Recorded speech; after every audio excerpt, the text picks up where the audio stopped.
আর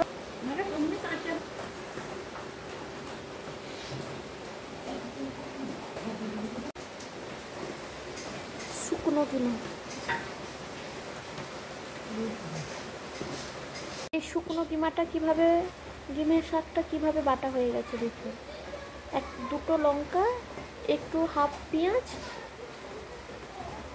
আর শুকনো কিমা একসঙ্গে বেটে একে ভাজা হবে।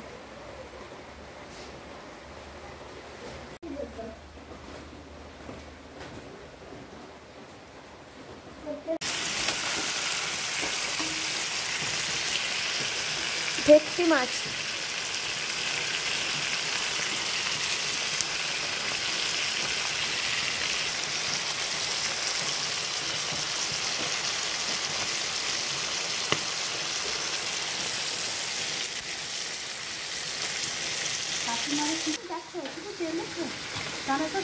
আমাকে দিতে হবে না তো কাঁচা দিতে, তাহলে সব রান্নাতে একটু একটু দিয়ে দিলে তো টেস্টই আলাদা হবে।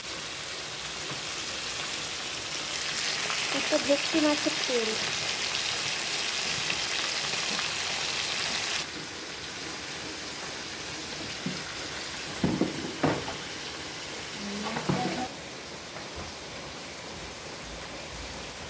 এটা কাটা পোনা আর কাতলা আছে। বন্ধুরা দেখি কীভাবে ফাটছে মাছগুলো।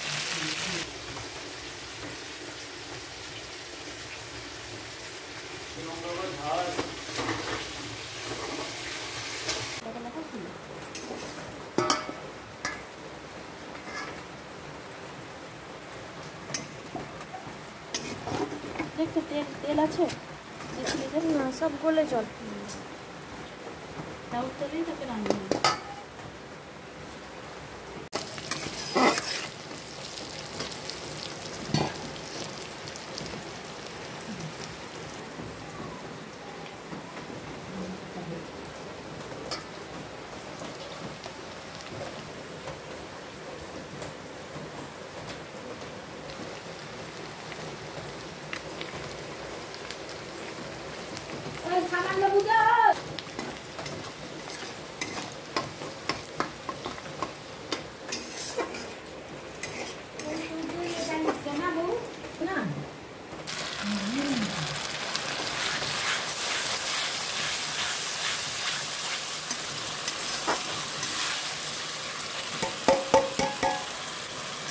আদা, রসুন, পেঁয়াজ, টমেটো, কাঁচা লঙ্কা সব একসঙ্গে পেস্ট করা আছে।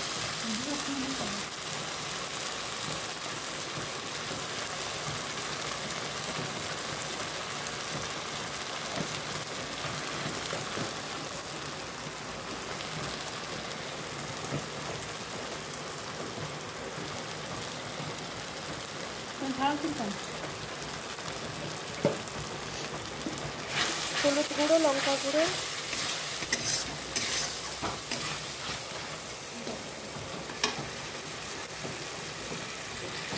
মশলাটাকে ভালো করে কষানো হচ্ছে। ভেটকি মাছের কাঁটা আছে, মাথা আছে, সব দিয়ে আলু দিয়ে মুড়ি ঘন্টা হবে।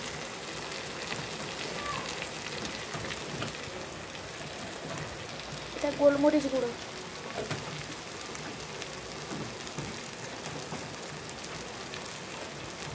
এটা জিরা গুঁড়ো,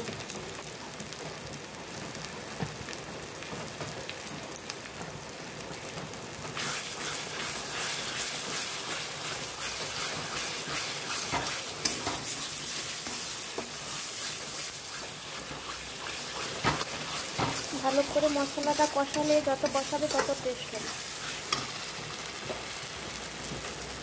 যাতে আদা, রসুন, পেঁয়াজ গন্ধটা মরে যায়।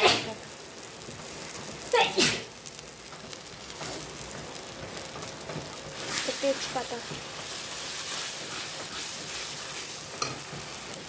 এটা একটু পরিমাণ মতো একটু জল দিয়ে ভালো করে কষিয়ে নিতে হবে।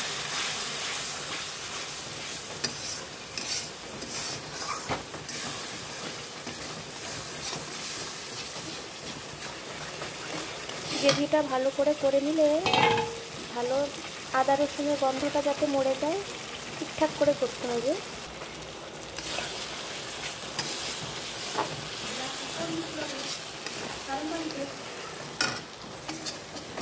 আজকে গ্যাসে রান্না হচ্ছে, বৃষ্টির জন্য উনানে রান্না করতে যাওয়া হয়নি। প্রচণ্ড বৃষ্টি পূর্ব মেদিনীপুরে। তোমাদের সেখানে বৃষ্টি হচ্ছে কিনা কমেন্ট করে জানাবে। আমাদের এখানে কাঁথি পূর্ব মেদিনীপুরের দিকে তো প্রচণ্ড বৃষ্টি হচ্ছে। মাছগুলো দেখো বন্ধুরা, এখনো বরফ ছাড়েনি, পুরো একদম বরফ জমে গেছে। এই ভেটকি মাছগুলো কলকাতা থেকে নিয়ে এসছে আমার দিদিভাই গিয়েছিল কলকাতায়, এই কলকাতা থেকে নিয়ে এসছে এগুলো। এই কাঁটা, ভেটকি মাছের কাঁটা আর মাথা।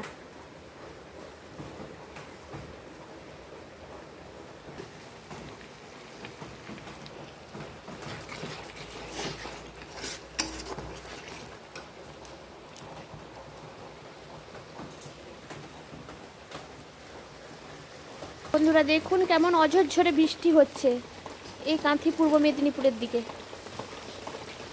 শীতে কেমন জল জমে গেছে দেখুন। সকাল থেকে ভারী বৃষ্টি হচ্ছে, প্রচণ্ড।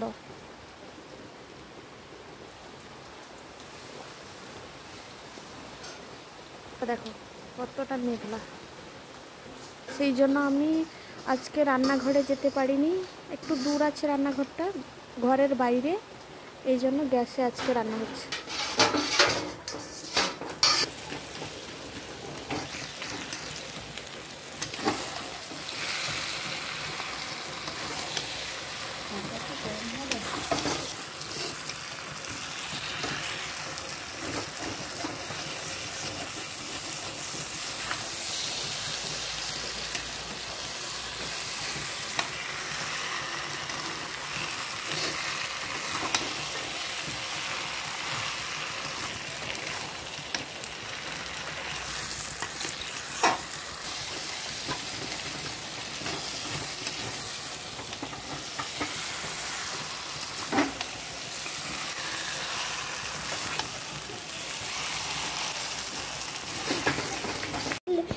স্লাইম ফেলে দিয়েছি।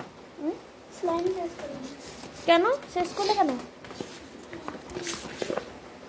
মাছকে জল দিয়ে দেওয়া হয়েছে,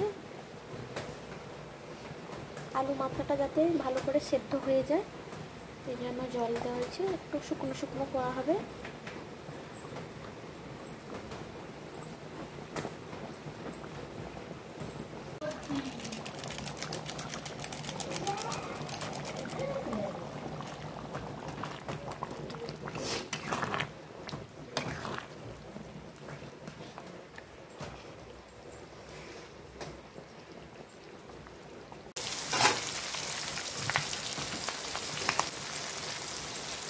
মাছ ভাজা হচ্ছে, কাতলা মাছ।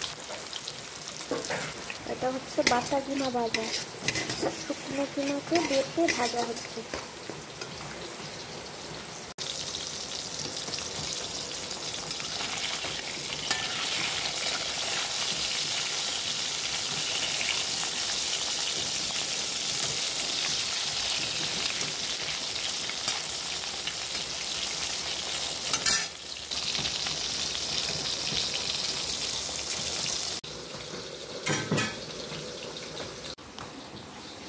বন্ধুরা দেখুন মুড়ি ঘন্টটা হয়ে গেছে, কত সুন্দর কালার এসছে।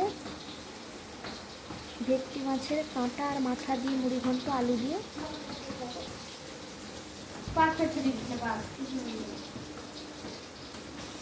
পুরো রান্না কমপ্লিট হয়ে গেছে, এবার সবাই খাবে।